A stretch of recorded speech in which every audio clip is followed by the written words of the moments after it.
Bismillahirrahmanirrahim. Assalamualaikum warahmatullahi wabarakatuh. Innal hamdalillah nahmaduhu wa nasta'inuhu wa nastaghfiruh wa na'udzu billahi min shururi anfusina wa sayyiati a'malina innahu may yahdihillahu fala mudilla lahu wa may yudlilhu falan tajida lahu waliyyan mursyida. Asyhadu an la ilaha illallah wahdahu la syarika lah wa asyhadu anna Muhammadan abduhu wa rasuluhu la nabiyya ba'dah. Allahumma shalli ala nabiyyina wa rasulina wa qudwatina Muhammadin wa ala alihi wa sahbihi wa mawala, amma ba'du. Santriwan, santriwati,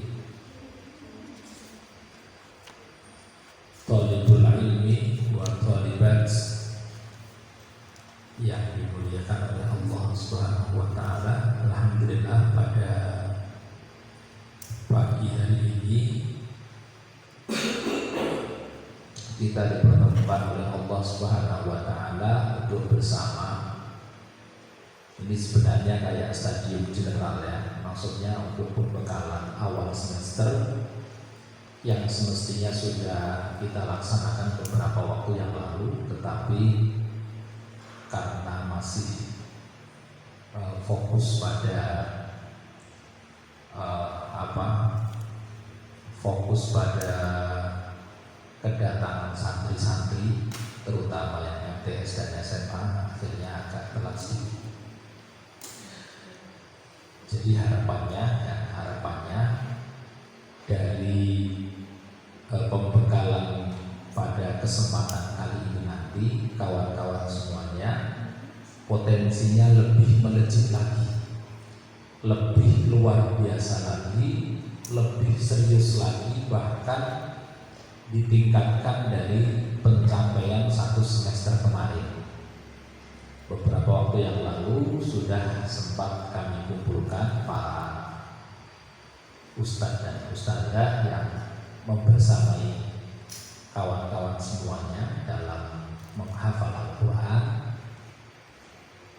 Ternyata rata-rata masih ya sudah bagus ya, sudah luar biasa, pasti sudah mujahadahnya sudah luar biasa kawan-kawan semuanya.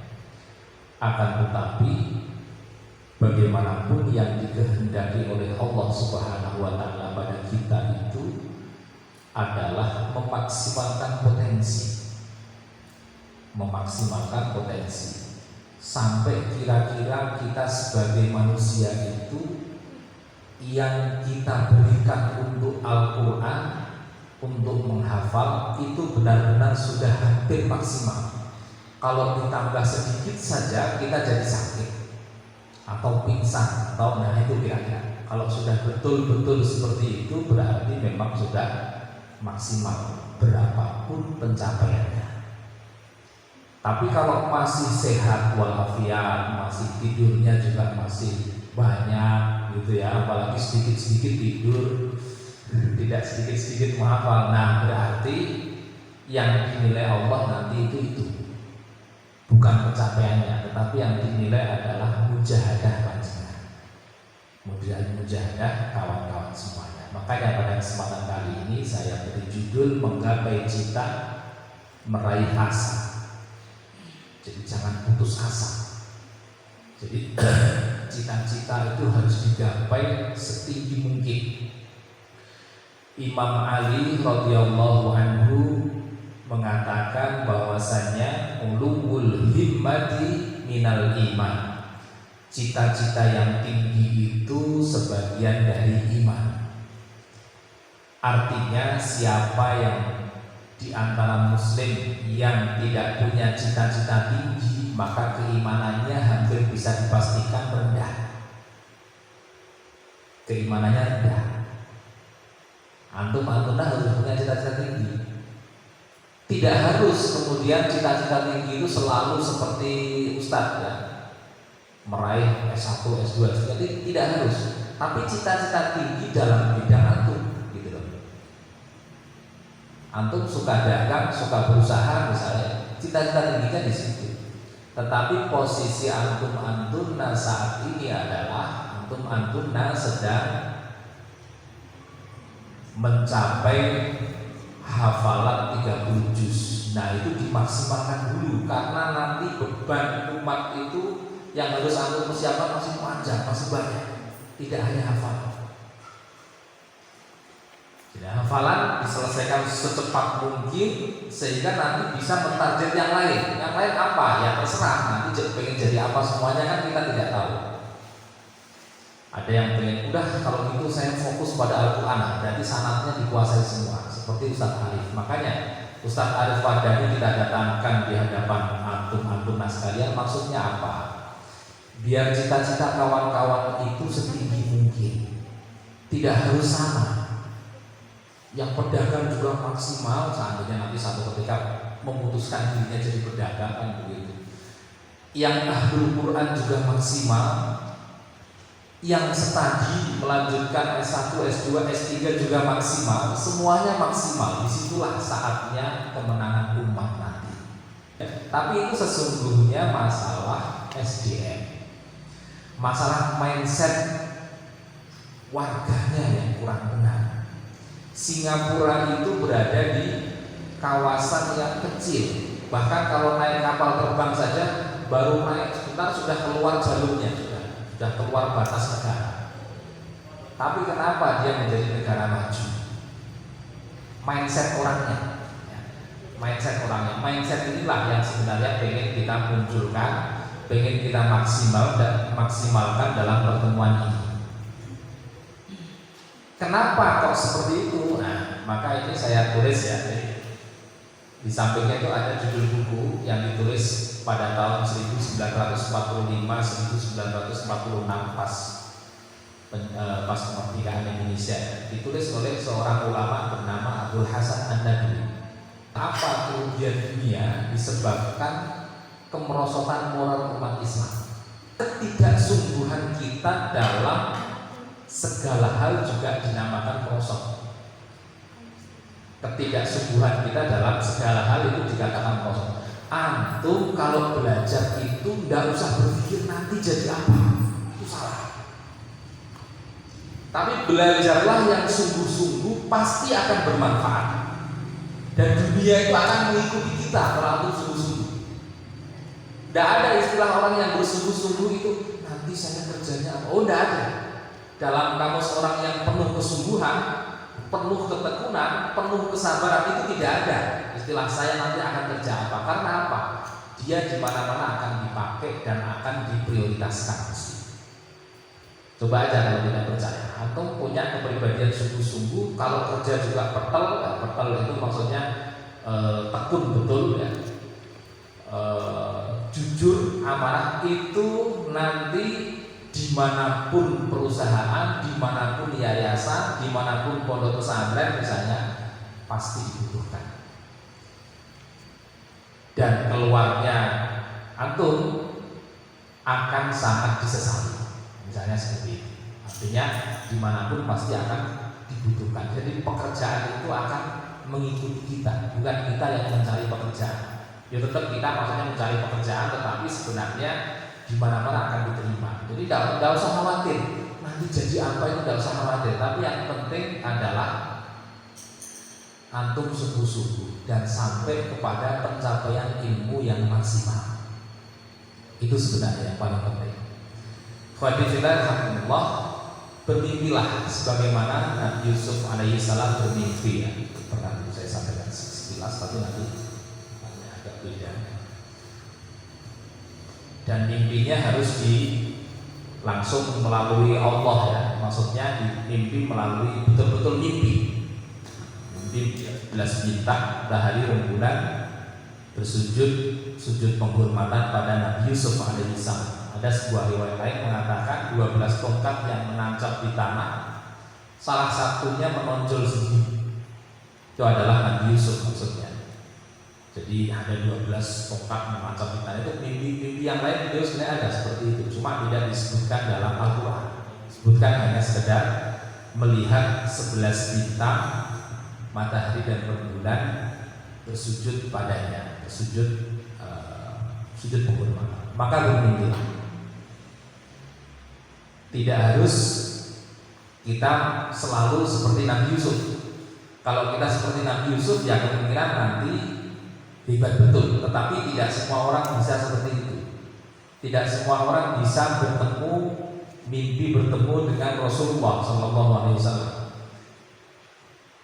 Tetapi bermimpilah, bercita-cita, maksudnya ini sebenarnya bisa diambil dalam bercita-cita. Bercita-citalah semenjak sekarang. Menjadi apa itu bercita-citalah semenjak sekarang. Jangan terlalu lama menentukan, dan jangan terlalu pusing. Wah, apa ya kira-kira yang pas buat saya apa ya?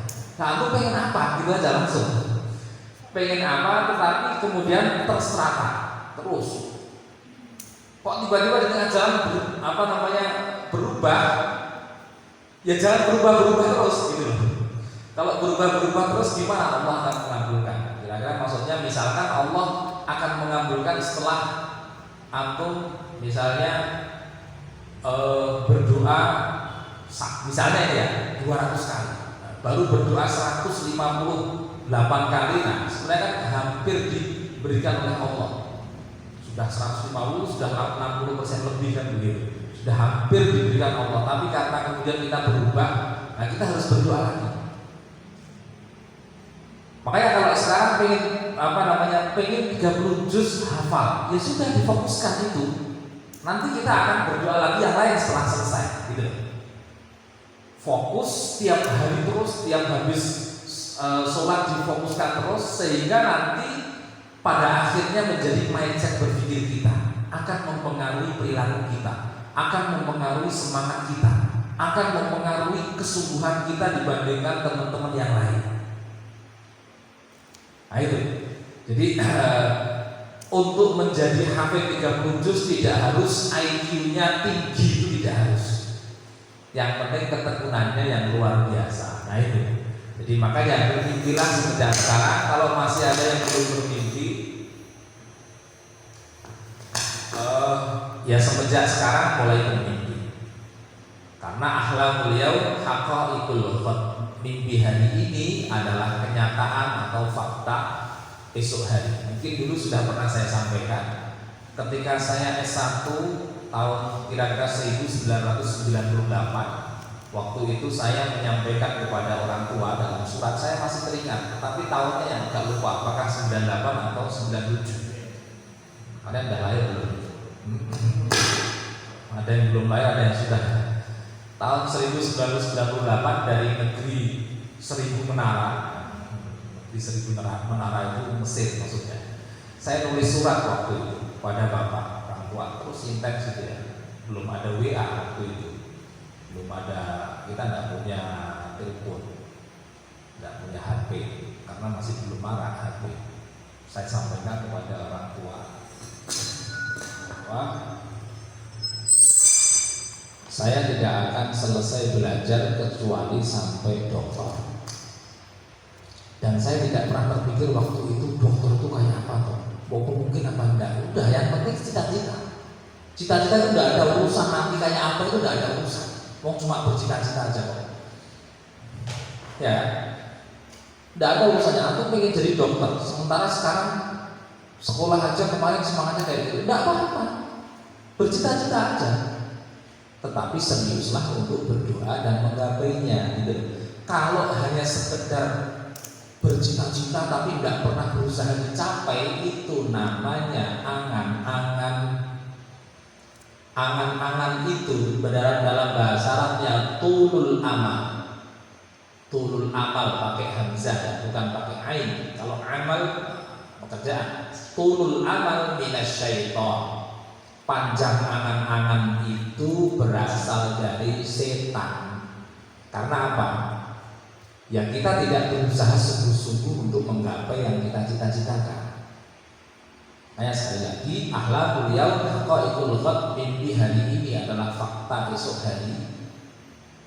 Jadi fakta esok hari itu kapan nggak tahu kita, dan tidak pernah terpikir nanti kita jadi apa, dan tidak perlu aku berpikir nanti saya kerjanya apa, tidak perlu, santai aja. Sekarang wayai belajar ya belajar maksimal. Insya Allah Allah akan memberikan yang terbaik buat kita.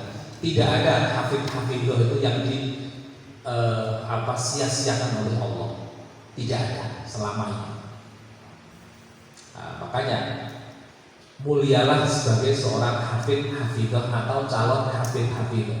Tidak usah terlalu kepingin, wah teman saya di sana sudah hampir selesai atau sudah kuliah sudah, terus nanti saya jadi apa? Tidak ada. Hafidh-hafidhah itu berpikir seperti itu tidak ada. Karena sebenarnya pasti dimudahkan oleh Allah. Hanya masalahnya antum pengen seberapa jauh mencapai cita-cita. Kalau bagi saya hafidh-hafidhah itu jangan dijadikan puncak, tapi harus terus sampai antum pengen apa? Pengen menguasai 14 qiraat, berpikirlah sejak sekarang. Ustadz Arif Mardani itu pada umumnya orang itu cuma 10 ya maksimal biasanya. Pondok pesantren Ibnu Abbas itu kalau sering mengundang pakar qiraat biasanya paling ahli qiraat asyraf gitu aja. Ahli qiraat asyraf 10 qiraat, karena yang qiraat yang diakui yang muktabar itu sebenarnya hanya 10. Ustadz Arif itu sampai 14, bahkan qiraat yang syadz saja, yang syadz yang bertentangan dengan qiraat yang muktabar itu saja beliau kuasai. Makanya beliau kemudian diundang di mana-mana, sampai Ustazah Oki siapa? Nah, Setiaji, anak Al-Tawfun Nisa saya tahunya. Nah, itu aja mengundang beliau. Hari-hari ini beliau di Aceh juga. Kenapa? Ya karena memang dibutuhkan. Apakah beliau berpikir seperti itu ketika belajar? Tidak. Orang yang belajar maksimal itu tidak akan berpikir nanti jadi apa, itu tidak penting. Orang yang kemudian akan mengakui dengan sendirinya, kan begitu. Maka begitu saya bercita-cita tahun 1998 seperti itu, tercapainya kapan? Tercapai saya menjadi dokter 2016, 18 tahun berikutnya, bayangkan. Waktu itu saya usia 18 tahun, kemudian 18 tahun berikutnya baru dokter. Kan lama sekali. Di 98 itu usia saya 18 tahun waktu itu. Baru 1 tahun di Mesir, ya, bercita-cita seperti itu. Jadi sekarang makanya kalau panjenengan bercita-cita kan malah lebih ini kan, usia kawan-kawan semua kan lebih belia lagi daripada saya. Waktu itu saya bercita-cita itu baru berusia 17-18 tahun.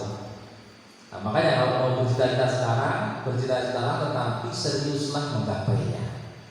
Insya Allah Allah berikan yang terbaik buat kita.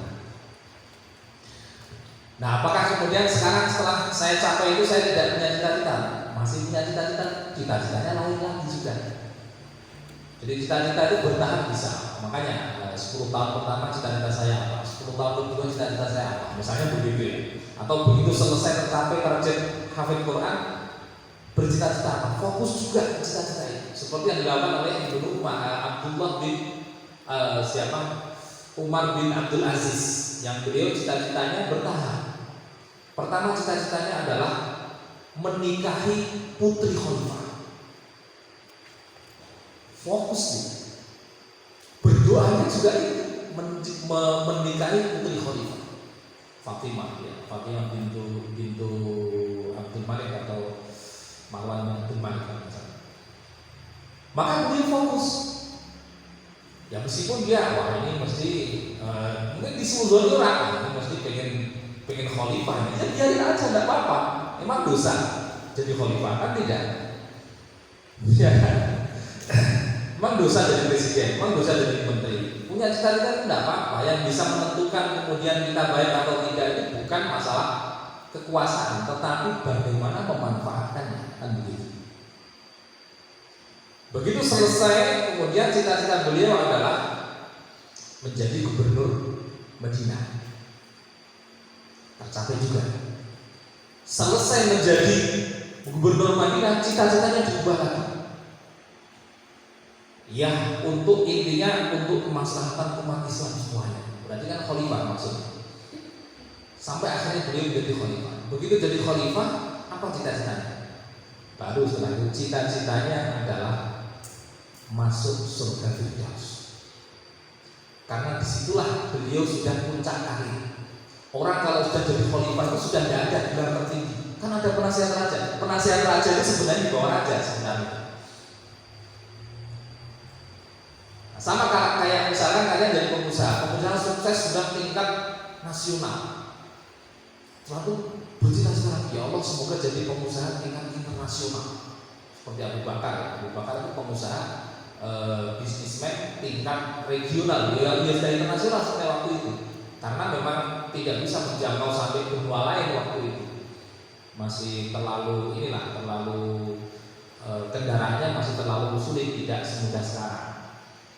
Jadi pengusaha level regional itu sudah waktu itu sudah puncak namanya, gitu. Maka tinggal kalau sudah puncak begitu sudah tidak bisa lagi ke atas, sudah tinggal disitulah kita berperan untuk mencapai surga Firdaus. Maka beliau begitu perang Tabuk dibutuhkan sedekah yang luar biasa dari umat Islam, apa yang beliau lakukan? 100% hartanya diinfakkan fisabilillah. Kenapa? Besok saya di pasar bisa lagi cari skill, karena usaha, ya, dagang itu skill, bukan masalah modal. Kalau antum mau dagang kok nggak jadi gara-gara modal, itu artinya antum tidak punya skill. Padahal dagang itu skill, ya. Makanya pernah ada penelitian ekonomi itu, ya, sampai disimpulkan begini: seandainya orang di dunia ini harta orang kaya diambil semua, yang triliunan punya triliunan itu diambil semuanya, dijadikan satu, setelah itu dibagi rata semuanya. Misalkan dapat 20 jutaan misalnya, bagi rata semuanya. Nah, antum yang di sini juga dapat 20 juta misalnya. Yang orang kaya tadi juga 20 juta sama misalnya. Maka nanti setelah sampai 5 tahun semuanya akan kembali seperti semula. Yang kaya jadi kaya lagi, yang miskin tetap miskin. Berarti aslinya kaya itu skill, gitu. Siapapun orang yang kaya, dia nggak perlu modal. Dia punya skill untuk membuat orang percaya, sehingga kemudian dia kembali lagi kepada kaya. Yang miskin juga tetap miskin, karena apa? Meskipun dapat 20 juta, nanti dia bingung gimana kan memulai usaha dengan 20 juta ini. Karena apa? Dia tidak punya skill. Setiap berusaha jatuh, sudah putus asa, ganti lagi yang lain. Loh, gimana Allah akan memberikan yang terbaik kalau dalam bidang tertentu belum berhasil? Terus ulangi lagi terus sampai antum berhasil di bidang itu dan menguasai. Ya. Nah, ini Ustaz Haidar, Ustazah ya, juga Ustazah yang di sini pernah punya muridnya itu sampai saking bodohnya, sampai harus didikte pelajaran itu sampai 35 kali. Diulang-ulang, sekali tidak paham, dipahamkan lagi. Imam Syafi'i itu, muridnya Imam Syafi'i, diulang-ulang lagi. Begitu sampai 35 kali, kan bodoh sekali. Kalau kita kan tidak perlu diajar, sudah hafal ya. Diulang sekali 2 kali aja kita insya Allah ya tidak sebodoh itulah, kan begitu. Begitu sampai 35 kali, akhirnya Imam Syafi'i bilang, "Nah, saya sudah tidak bisa lebih dari ini mengajarkan. Kalau lebih dari ini waktu saya habis. Jadi sekarang tinggal kamu sendiri. Berdoalah kepada Allah supaya Allah merubah kamu. Karena tidak mungkin saya kemudian terus-menerus mendikte kamu dalam pelajaran ini." Akhirnya betul, Imam Syafi'i sudah tidak mengajar lagi dia. Dia terus berdoa terus kepada Allah. Akhirnya orang ini di kemudian hari jadi ulama besar. Kok bisa? Ya. Karena tidak selalu masalah kecerdasan. Makanya jangan percaya dengan kecerdasan, tapi lebihlah percaya kepada Allah yang membuat kita cerdas. Kalau kalian terlalu percaya dengan kecerdasan, kalian akan cepat putus asa. Apalagi dia teman-temannya sudah sekian juz, saya baru 3 juz. Siapa yang 3 juz? Ketawa. Jadi sudah ada yang 17 juz, ada yang 20 juz. Saya kok, loh sampai saja Allah memberikan kita beda-beda kok, tidak masalah. Yang penting kesungguhan antum tidak hilang. Motivasi terus-menerus untuk bangkit tidak pernah patah. Yang penting itu. Bahwa waktunya perlu sekian lama untuk mencapai itu kan karena memang Allah takdirkan kita beda-beda. Tapi kan yang penting husnul khotimah. Kita tahu kan Ibnu Hajar Al-Asqalani, pengarang kitab Fathul Bari. Jilidnya ada berapa ya? 16 atau sekitar belasan lah, jelas. Saya punya di rumah. Jadi Fathul Bari itu syarahnya Sahih Bukhari. Sahih Bukhari itu kitab-kitab sahih yang dikumpulkan oleh Imam Bukhari yang sampai disebutkan oleh para ulama bahwa ashahul kutub ba'da kitabillah Sahih Al-Bukhari. Yang paling benar dari kitab-kitab setelah kitabullah itu adalah Sahih Bukhari. Nah, itu disyarah oleh siapa? Disyarah oleh Ibnu Hajar Al-Asqalani. Ibnu Hajar Al-Asqalani itu ngaji kitab dengan syekhnya, dengan guru-gurunya itu tidak berhasil. Bodoh, ya. Dulunya orang bodoh. Tetapi begitu dia pulang, ya, karena memang tidak masuk-masuk ya belajar, begitu pulang kehujanan, melihat tetesan batu oleh air hujan yang sampai cekung sekali, karena ditetesi terus oleh air hujan itu. Akhirnya beliau berpikir, kalau batu yang sekeras itu saja ditetesi oleh air yang sedemikian lembut saja bisa cekung sampai sedalam itu, apalagi otak saya. Harusnya otak saya lebih mudah daripada bolongi batu tadi itu. Hanya berpikir kayak gitu, akhirnya balik ke pesantren, ya, balik ke gurunya, lebih sungguh-sungguh lagi, akhirnya jadi ulama besar juga. Tapi orang kan tahunya, wah, orang ulama besar, tidak pernah melihat riwayat hidupnya. Kenapa? Karena mereka lebih percaya kepada Allah daripada kepada otaknya. Otak kita mungkin pas-pasan, biasa-biasa saja.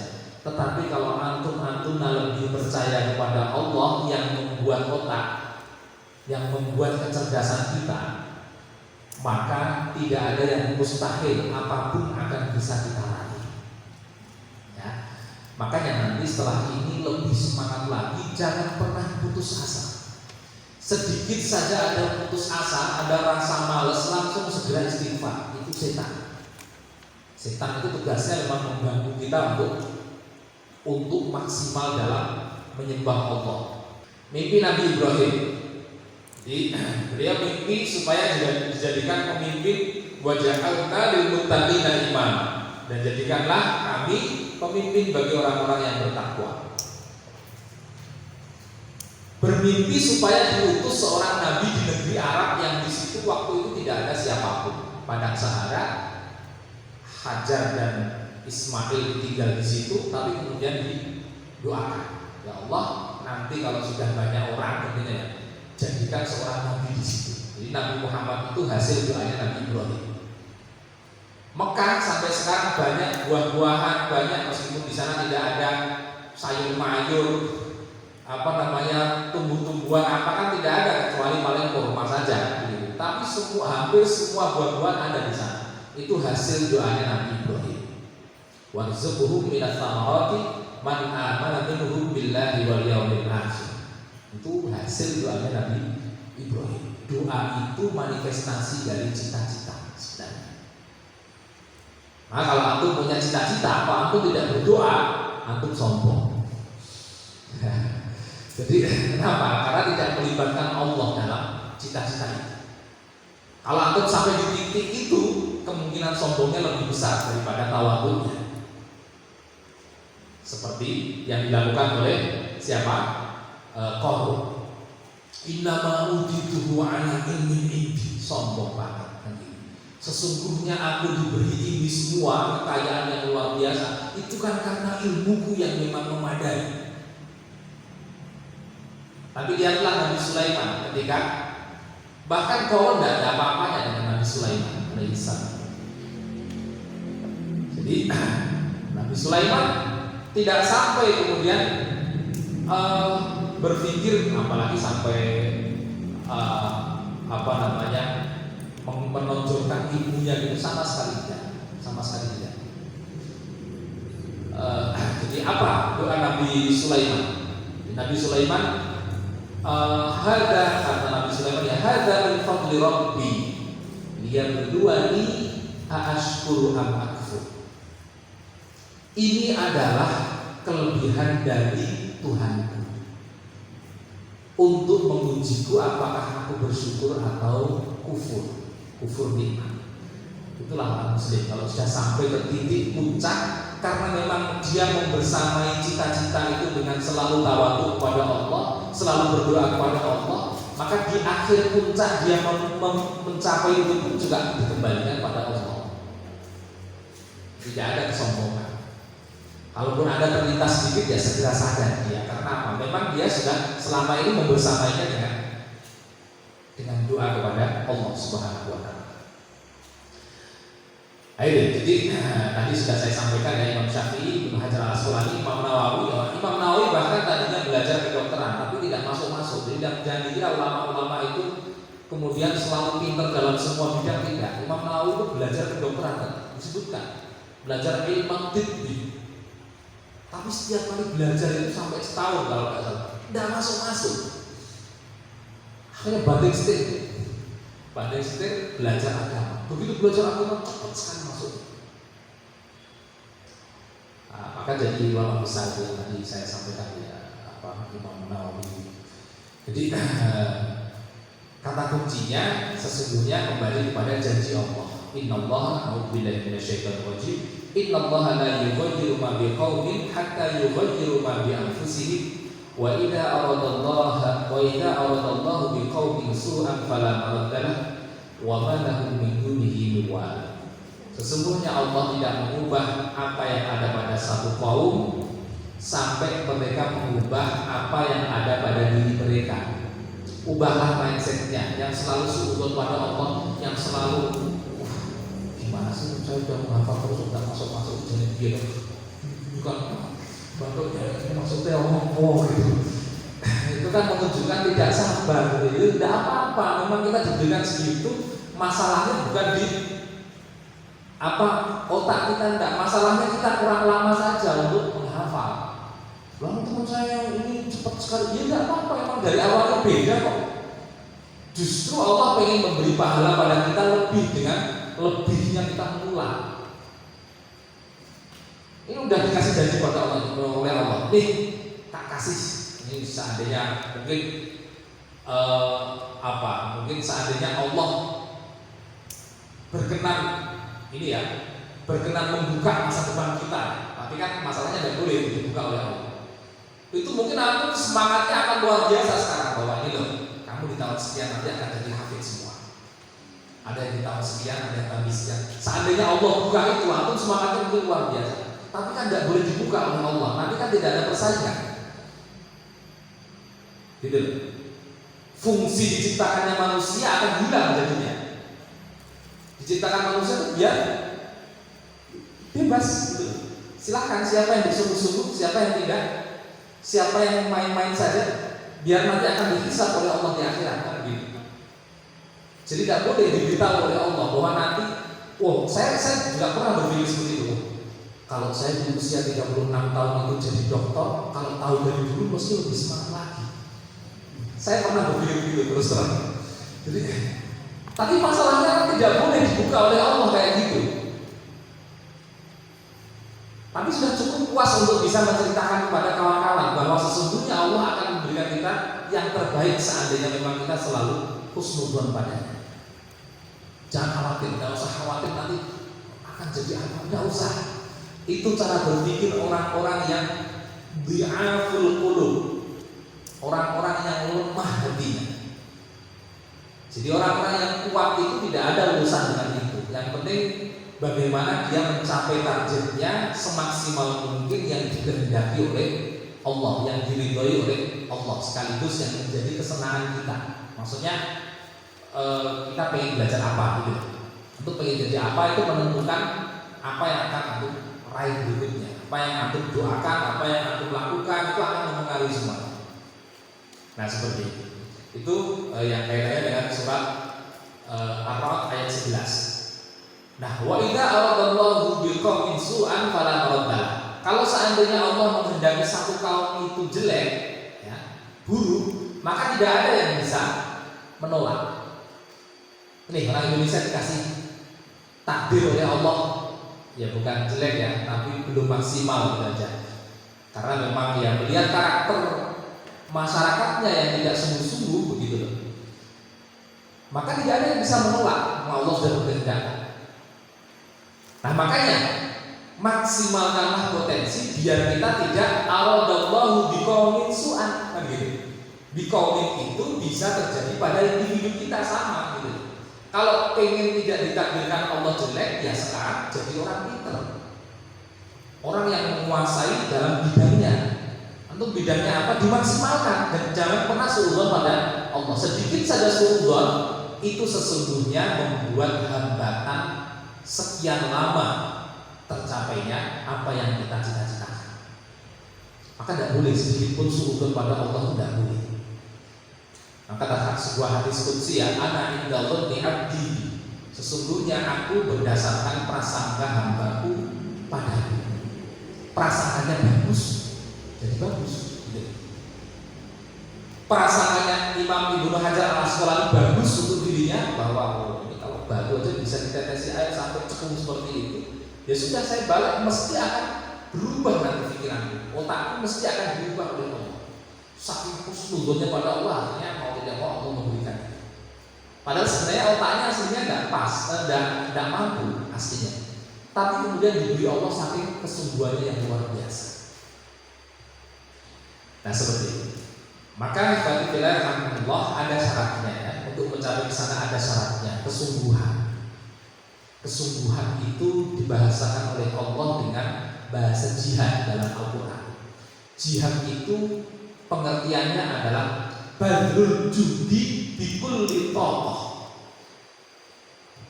memberikan segala kesungguhan dengan melalui semua potensi yang kita miliki. Badrul judi memberikan semua kesungguhan bikulli thaqah, melalui semua potensi yang kita miliki. Itu berjihad. Makanya kenapa jihad itu dianggap sebagai prestasi pahala yang tertinggi. Kalau seandainya unta, maka yang namanya jihad itu punuknya yang tertinggi, punuk unta yang tertinggi itu zarwatu sanami. Dalam bahasa hadis itu zarwatu sanami itu yang puncaknya. Kalau rumah ya berarti yang puncaknya itu. Kalau masih ada penangkal petir ya penangkal petirnya itu. Puncak tertinggi keimanan seorang muslim itu sebenarnya adalah jihad. Tapi jihad harus dipahami dengan benar. Jihad ketika masa perang itu ya perang itu namanya jihad.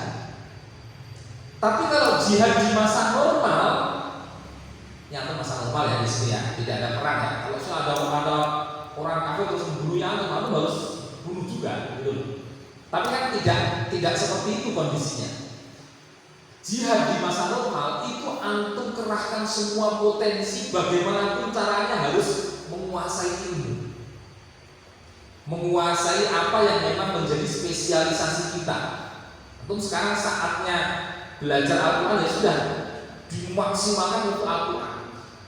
Kalau menghafal itu untuk menghilangkan tidurnya harus jalan-jalan sambil menghafal, jalan-jalan saja, tidak dosa jalan-jalan, asal tidak di WC. Sambil lari-lari bahkan sambil gini-gini nggak apa-apa, udah. Yang penting tidak ngantuk dan yang penting tidak dosa. Dianggap aneh oleh orang, nggak apa-apa. Yang penting kan kita tidak stres. Itu hanya cara saja. Orang caranya beda-beda. Kesungguhan ini sebenarnya masing-masing kita berbeda. Ada yang baru belajar 1 jam sudah bisa luar biasa. Ada yang baru 3 jam itu menyamai yang belajar 1 jam tadi, kan gitu. Ada macam-macam begitu. Intinya adalah antum harus sungguh-sungguh. Tidak masalah, proses itu harus dilalui. Jangan khawatir dianggap bermuka tua. Rasulullah juga bermuka tua. Jadi tapi beliau bermuka tuanya lebih kepada kelihatan melalui rambut. Beliau mengatakan syayyabatni suratu Hud wa akhwatuha. Yang menyebabkan aku beruban lebih cepat, kata Rasulullah ya. Jadi Rasulullah itu beruban lebih cepat dari usia semestinya umumnya orang beruban. Yang menyebabkan aku beruban lebih cepat adalah surat Hud dan teman-temannya. Surat Hud dan teman-temannya itu berbicara tentang istiqomah. Nah, makanya yang saya katakan ya, yang ketiga istiqomah. Misalnya yang di surat apa itu? Bukan yang di surat Hud, yang apa namanya? Innal ladzina a'udzu billahi minasyaitonir rajim innal ladzina qalu rabbunallahu tsumma istaqamu tatanazzalu 'alaihimul malaikatu alla takhafu wa la tahzanu wa abshiru bil jannati allati kuntum tu'adun. Jadi perintah untuk beristiqomah seperti itu yang menyebabkan Rasulullah cepat berubah. Karena apa? Istiqomah itu sulit. Aku bisa maksimal setelah dapat tausiah ini sehari. Hari kedua udah lupa tuh. Istiqomah itu sulit gitu. Makanya harus dikembangkan sendiri, dikuatkan sendiri. Begitu lemah bagaimana caranya gitu. Saya dulu kalau lagi futur atau lagi tidak semangat, cari ustaz yang Ustaz Irsyad namanya, sekarang di Bukit Tinggi.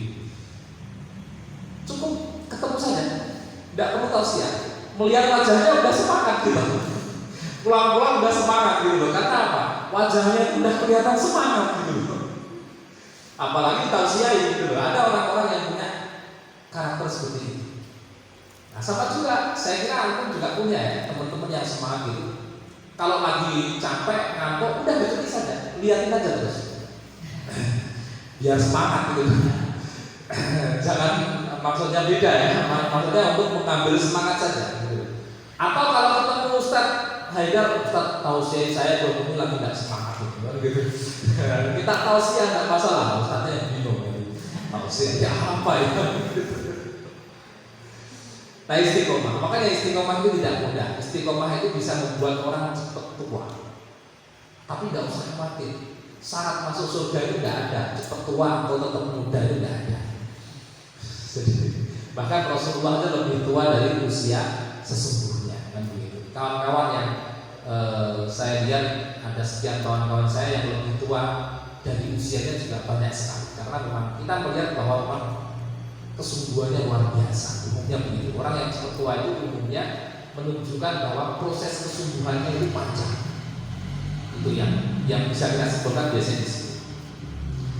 Kesabaran juga seperti itu. Pada tahun 65, sekitar tahun 60-an ya, ada seorang imam bernama Basyuni di Kalimantan itu menulis surat ke majalah Al-Manna di Mesir. Majalah itu pada zaman itu majalah yang sampai diterbitkan dan dikirim ke negeri-negeri Muslim, meskipun sampai berhari-hari gitu. Sampai ke Indonesia juga, majalah Al-Manna dari Mesir. Dia menulis surat membaca menanyakan tentang lima dana akharul muslimun wa taqaddama khairuhum. Kenapa umat Islam itu terbelakang sementara yang lain itu maju? Ini seorang imam masjid di Kalimantan yang nulis surat membaca dikirim ke majalah Al-Manna. Sampai di Mesir yang kebetulan membaca itu adalah seorang kolumnis Muslim, dai juga ya ulama juga, bernama Sakib Arsilan. Kalau dari namanya kelihatan seperti nama-nama bukan Arab yang jelas, tapi dia bahasa Arabnya baik. Sakib Arsilan itu kemudian menjawab pertanyaan di surat membaca itu, tapi dia tidak puas dengan jawaban di situ. Akhirnya menyebabkan beliau menulis buku tentang itu. Limadza ta'akhkhara muslimun wa taqaddama ghairuhum. Kenapa umat Islam itu terbelakang sementara yang lain maju? Panjang bukunya, tebel ya. Saya belum pernah membaca, tetapi hanya dengar saja karena belum pernah dapat teksnya. Tapi intinya itu berasal dari gara-gara orang Kalimantan nulis surat membaca tadi itu. Buku itu terkenal yang jelas, tapi pada zamannya, termasuk buku yang saya tulis di sini, Mada Khosron Alam bin Hikmatul Muslimin, yang karya Abdul Hasan An-Nadawi, itu juga hampir sama. Usia bukunya sama, kira-kira selisih 5-10 tahun lah kira-kira. Karena karya Abdul Hasan An-Nadawi tadi, Mada Khosron Alam bin Hikmatul Muslimin, itu baru diterbitkan tahun 51, tahun 1951. Apa kerugian dunia gara-gara degradasi moral yang dialami oleh umat Islam? Sebaliknya, dunia itu akan untung kalau umat Islam maju. Kenapa? Karena umat Islam kalau maju itu mesti untuk melayani umat-umat lain yang miskin. Tapi kalau barat, mana ada. Orang Jepang itu ketika belajar orang Jepang itu rata-rata kecerdasannya tidak di atas kita aslinya. Sama atau setidaknya malah bisa jadi di bawah kita aslinya orang Jepang. Tetapi ketekunannya hampir semua kita kalah. Jadi kalau orang Indonesia cerita kawan saya dari Jerman bertemu satu kelas dengan orang Jepang itu hampir merata ya, merata orang Jepang hampir semuanya gitu. Kalau dia belajar sampai jam 4 selesai, dari jam 8 sampai jam 4 gitu ya, yang lain kan terus pada pulang tidur, ada yang jalan-jalan, ada yang ke pasar, ada yang sepak bola dan sebagainya, futsal dan sebagainya. Orang Jepang itu dari jam 4 sore sampai jam 8 malam tetap di meja, tetap di meja, di kursi, di kelas ya. Kalaupun mandi sebentar ya balik lagi, ya jelas menang lah. Mau dia sebodoh apapun tetap dia menang dibanding yang lain kalau belajarnya caranya begitu. Karena apa? Waktu dia kan kalau 8 sampai 4 itu berapa jam toh? 9, 10, 11, 12, 1, 2, 3, 4, 8. Jam 4 sampai jam 8 juga segitu ya? Oh enggak ya? Sebentar kok. Tambah 5, 6, 7, 8. Tambah setidaknya setiap hari itu 4 jam. Jadi dia 12 jam setiap hari. Sementara yang lain cuma 8 jam. Dia tetap menang. Karena sebenarnya kecerdasannya ya rata-rata lah, kan gitu, tidak idiot banget, kan gitu. Kalau idiot banget, nah itu baru sama hasilnya. Tapi kan ini hampir merata. Kalau hampir merata itu masalahnya adalah antum lebih tekun seberapa daripada teman-teman antum. Itu kuncinya. Antum buat cepet gitu loh, pengen jadi direktur Al-Ikhwan. Saya ini masa transisi saja masalahnya. Jadi bukan pada faktnya. Nah kalau mungkin nanti ada pesantren model Gontor, nah itu malah berani karena memang lebih pada keilmuan. Kalau keilmuan seperti Gontor ya, karena dulu juga tidak jauh beda, kita dididik dengan model Gontor juga. Nah itu ya, jadi itu yang kaitannya dengan ini. Nah, apa kelebihannya Abdul Hasan An-Nadawi? Kelebihannya Abdul Hasan An-Nadawi, beliau berhasil mengubah mindset umat Islam. Jadi umat Islam saat itu sering berpikirnya begini, makanya penting merubah mindset itu penting. Antum nah sekarang kalau mindset berpikirnya sudah berubah, sudah nggak perlu tausiah sih.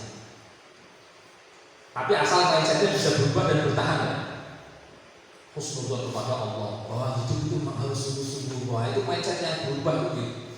Nah mindsetnya Abdul Hasan An-Nadawi saat itu ya, orang pada umumnya ketika nulis tulisan itu pada umumnya berpikir begini, apa kerugian umat Islam gara-gara jatuhnya Khilafah Utsmaniyah tahun 1924? Apa kerugian umat Islam gara-gara kebangkitan Barat, gara-gara revolusi yang terjadi di Prancis? Apa kerugian umat Islam? Itu umumnya penulis Muslim itu waktu itu menulis kayak gitu. Akhirnya oleh Abdul Hasan An-Nadawi diubah. Apa kerugian dunia gara-gara merosotnya moral umat Islam? Itu kan mindsetnya diubah. Yang tadinya itu seolah-olah umat Islam jadi objek terus. Objek ini kita rugi gara-gara revolusi Prancis. Ini kita jadi kerugiannya besar gara-gara ada kemajuan Barat. Jadi seolah-olah jadi objek terus. Akhirnya diubah oleh Abdul Hasan An-Nadwi jadi subjek. Gara-gara umat Islam merosot, maka dunia rugi. Kan diubah itu. Jadi mengubah cara berpikir. Justru orang kaget semua. Oh, ternyata benar yang dikatakan Abdul Hasan An-Nadwi. Karena beliau datanya autentik gitu. Data-data sejarahnya yang menyebabkan bagaimana dunia itu untung ketika umat Islam memimpin itu real. Tidak ngawur, tidak sekedar nulis, tapi datanya banyak beliau. Data referensi-referensinya banyak sekali. Abdul Hasan An-Nadwi. Akhirnya mindset umat berubah. Oh, berarti masalahnya itu bukan kemajuan orang. Ini masalahnya itu kita yang error, gitu loh. Sejak zaman Nabi itu umat Islam menang itu bukan karena fasilitas, bukan karena kekayaan, bukan karena ilmu pengetahuan yang maju betul seperti Yunani, Romawi atau seperti Persia. Enggak, bukan masalah itu. Umat Islam menang terhadap Persia, terhadap Romawi yang waktu itu menguasai Mesir, kemudian menguasai Konstantinopel, Turki. Itu dikalahkan oleh umat Islam yang hanya bersahaja saja. Yang hanya bersahaja saja. Bahkan ketika di Persia bingung, kekayaan kok kayak gini hebat sekali. Jadi mereka bingung gitu loh, menaklukkan negara, setelah ditaklukkan bingung. Persia ternyata hebat banget ya, kok kita bisa mengalahkan ya. Kenapa ya? Karena memang tidak dianggap penting oleh mereka gitu loh. Nah maka Anda jangan menyalahkan Barat gitu, makanya kita terus jadi bukan masalah itu karena kita saja yang tidak hebat. Kalau kita hebat dengan sendirinya mereka kalah nanti, gitu loh. Diubah mindsetnya. Jadi bukan orang lain yang menjadi penyebab, tapi penyebabnya kita yang error itu. Kalau kita tidak error, umat ini akan merasakan manfaatnya yang besar. Nah kira-kira seperti itu. Nah, gitu. Makanya di sini disebutkan ini disebutkan apa? Saya cuplikan dari kitabnya beliau ya. Lam yakun hadzal hadis yakhussul Arab wahdahu. Ini peristiwa kemerosotan moral umat Islam itu tidak hanya khusus di Arab. Wala yakhussus syurub wal umam alladzi darat bil Islam, dan juga tidak secara khusus melanda bangsa-bangsa maupun umat-umat yang memeluk agama Islam. Nah, ini kerugian dunia seutuhnya. Baik negeri Muslim maupun negeri kafir jadi rugi gara-gara umat Islam tidak memimpin dunia. Nah sayangnya, sayangnya di sini disebutkan ini bagian paksa insaniyah kata beliau. Ini adalah musibah kemanusiaan yang total. Umat Islam tidak menang itu sangat berbahaya. Nah, falau arafal alam haqiqata hadil karithah sampai seterusnya ini ya, saya artikan langsung aja. Kalau seandainya dunia itu tahu hakikat dari musibah ini, bencana alam ini, kalau seandainya umat ini tahu, ya, dunia ini tahu miqdar khosaratihi, ya, ukuran besarnya kerugian berapa triliun dolar gitu ya, kerugian dunia gara-gara umat Islam tidak memimpin. Maka seandainya hari di mana bencana alam itu terjadi, seandainya terjadi dalam sekejap, dalam sehari misalnya, pasti hari itu akan dijadikan sebagai yauma azab, hari duka cita. Tetapi sayangnya prosesnya itu panjang, tidak hanya satu hari. Proses mentalitas umat Islam jadi rendahan, jadi pesimis, jadi mudah putus asa, itu prosesnya panjang. Tidak terasa umat kita akhirnya kemudian menjadi terbelakang gara-gara yang mindsetnya itu yang berubah. Tidak boleh punya cita-cita yang terlalu rendah, itu tidak boleh. Antum hidup itu fungsikan semaksimal mungkin manfaatnya untuk semua orang. Bahkan kalau semua orang berarti kapabilitas kita, kemampuan kita harus ditingkatkan sehingga kemanfaatannya lebih besar. Bukankah khairun nasi anfa'uhum linnas? Sebaik-baik manusia adalah yang paling banyak manfaatnya bagi manusia yang lain. Nah kalau sudah tahu seperti itu kan berarti berpikirnya kita harus bagaimana saya bisa berkontribusi pada umat sebanyak mungkin. Jadi pilihannya adalah, wah ini kalau saya melakukan ini pahalanya besar nggak ya? Kalau dibanding ini lebih besar mana ya? Nah gitu loh.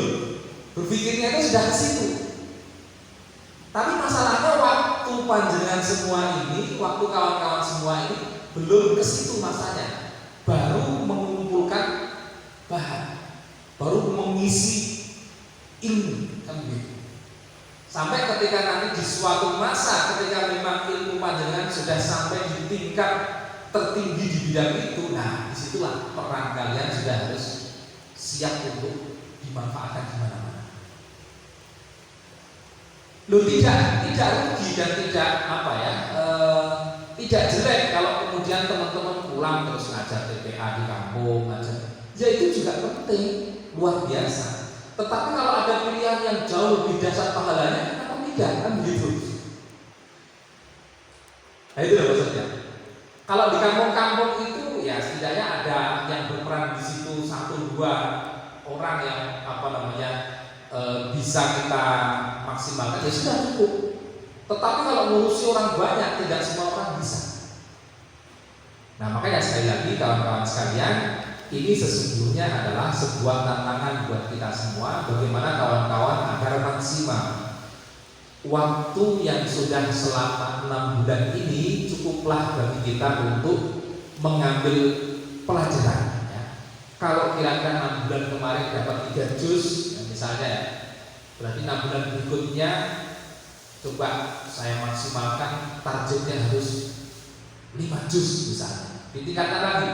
Yang tadinya sudah 10 juz, berarti tingkatkan lagi. Ini sudah 6 bulan pertengahan, 6 bulan berikutnya itu antum mau mencapai berapa? Tapi lihatlah masa lalu. Wal tanzur nafsum ma qaddamat lighad. Hendaknya setiap orang itu melihat masa lalunya seperti apa untuk kepentingan masa depan. Itu evaluasi itu namanya. Hari ini adalah hari evaluasi, karena saya melihat kawan-kawan perlu dievaluasi. Setengah tahun lagi panjenengan sudah jadi ustaz-ustazah. Berpikirlah yang dewasa. Kecuali mas sahabat ya. Tapi kalau mau jadi ustaz, nanti kita jadi ustaz juga. Maksudnya nggak apa-apa. Maksudnya wah kalau gitu saya pengen 30 juz dulu kan, baru setelah itu sekolah. Nggak apa-apa, itu pilihan. Tapi saya tidak memprovokasi antum gitu. Jadi itu pilihan hidup ya. Pilihan hidup itu setiap orang punya.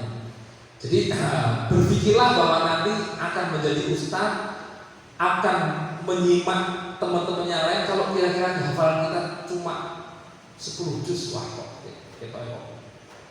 ya inilah kurang kurang sebagai ustaz, gitu. Kurang sebagai ustaz atau ustazah. Nah makanya dimaksimalkan potensinya. Syukur-syukur bisa 2 kali lipatnya kemarin. Kemarin 3 juz, berarti nanti targetnya 6 juz bisa. Kemarin 10 juz, targetnya ya dari tahun depan langsung 1 semester berarti selesai, karena 20 juz kan begitu. Itu kalau bisa. Kalau tidak bisa ya masih ada waktu 2 tahun ya. 2 tahun sambil nanti setahun berikutnya biar kita tidak selalu berpikir untuk pribadi ya, sambil menyimak hafalan santri-santri. Jadi pada tahun berikutnya nanti 1 tahun kedua kan 1 tahun pertama kan sampai Juli kan. Begitu sudah sampai Juli berarti kawan-kawan nanti yang masih bertahan di sini sambil menyimak hafalan santri-santri. Tapi jangan sampai itu kemudian melemahkan semangat menghafal, karena tetap targetnya adalah 2 tahun. Targetnya adalah 30 juz maksudnya. Jadi 30 juz itu bisa dalam 1 tahun, bisa dalam 1,5 tahun, bisa dalam 2 tahun, bisa bahkan sampai 2 tahun belum selesai. Tergantung itu pilihan antum. Tapi saya paling tidak percaya dengan masalahnya adalah kecerdasan, bukan. Masalahnya ketekunan.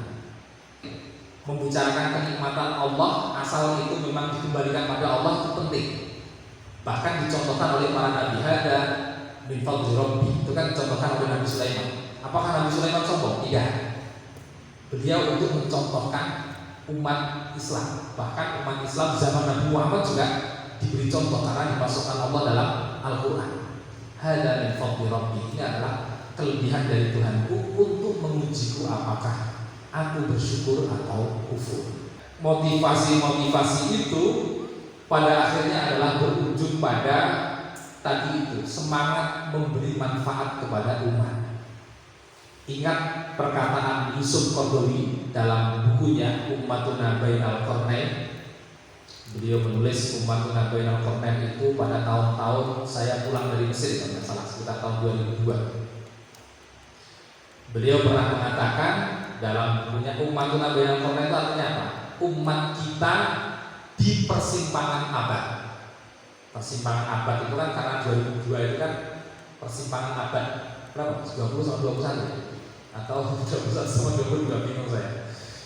20 sama 21 ya. Umat kita di persimpangan abad itu beliau pernah mengatakan bahwasanya Barat itu nanti ditaklukkan oleh umat Islam bukan dengan pedang lagi sudah, tapi dengan pena.